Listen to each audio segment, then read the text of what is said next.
Thank you for continuing with 4 Dimension. Have you ever heard a legend about what exists underneath the Titicaca Lake? Antonio Portugal visited in person one of the tunnels in the sacred lake.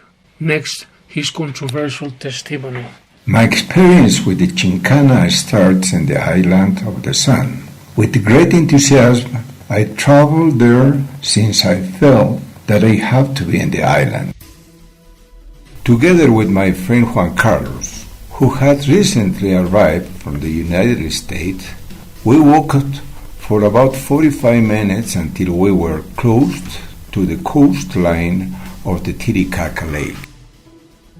A local farmer told us that we could find the Chincana there. Even I could not see the signs of it.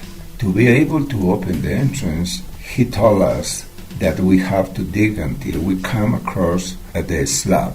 Chincana in the Quechua language means a hiding place, a labyrinth, or a tunnel.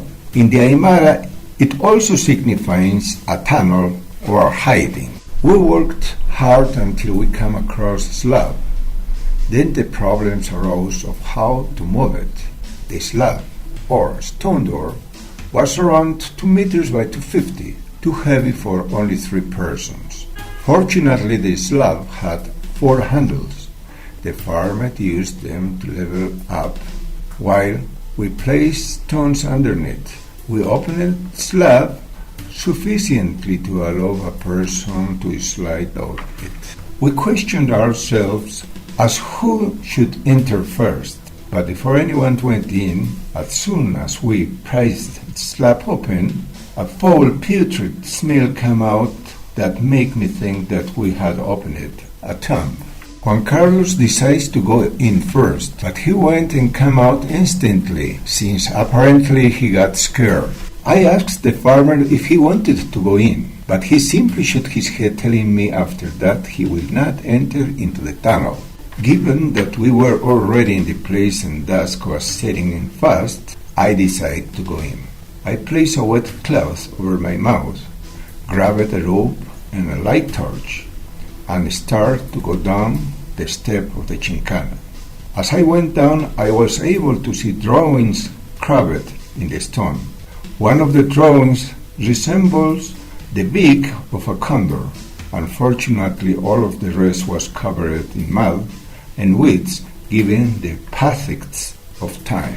As I continued going down, I feel I was short of breath. So I removed the damp cloth from my mouth, and I started to throw up once again, given the stretch inside of the tunnel. From outside, Juan Carlos was shouting at me, asking if I was all right. Lightly, slowed place. Next, I could see the downward slope.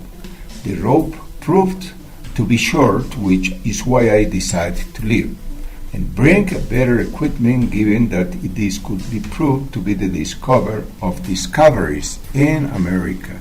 I was told later that this part was an air vent of the Great Chincana. It had a very well constructed staircase and walls.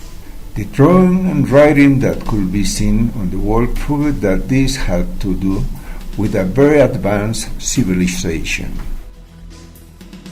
After having come back to the city of La Paz in Bolivia, I thought of making a documentary of the findings given the importance it had.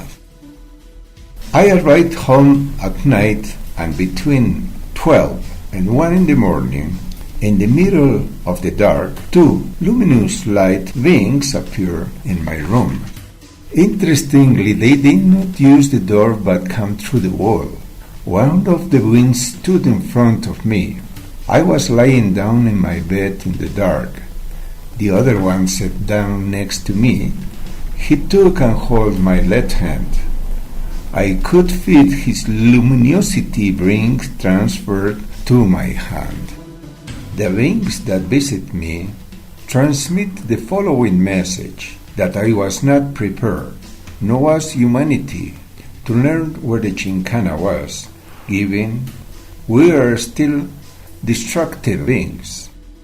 Time will come when we will be able to use the Chincanas again. interesting. They were clothed with white robes. They had golden hair with yellow-greenish eyes that shone soft rays of light similar to the laser beams that pierced into my eyes, which proved to be the way they communicate. The information was telepathic. I could not move. They had paralyzed me. Slowly they started to soothe me until time came when I feel indescribable love and peace.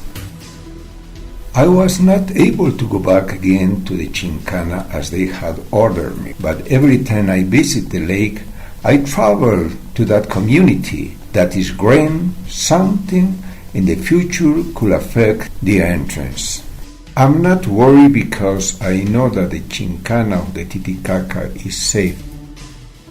There are Chincanas to various underground cities. We are still not prepared, but time will come soon when they will be able to visit them. I want to transmit a very important message to the audience.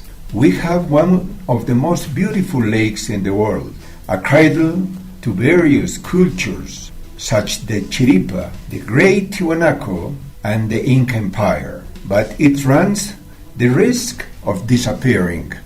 Our Andean mountains have to start to lose the glaciers that feed through the rivers the water level of the lake.